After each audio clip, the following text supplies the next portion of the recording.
sa salong nandyan ka pa, nanghihinayang ako ngayon, nalulungkot, nangungunila sa iyo, Panginoon.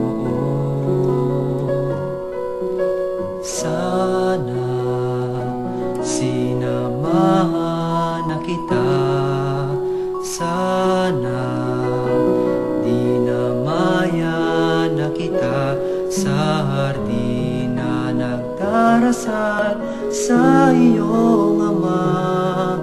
Ngunit ngayon wala ka na. Paano ba ang mag-isa?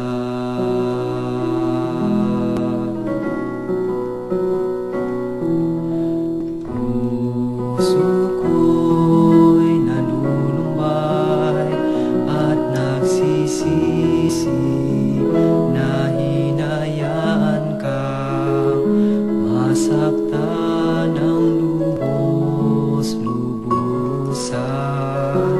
Naghihirap ang kalooban nang di tulungan, nang ika'y duguan, at nang ikaw ay ipako sa krus. Nakita ko sa iyong mga mata wagas na pag-ibig at pagsinta.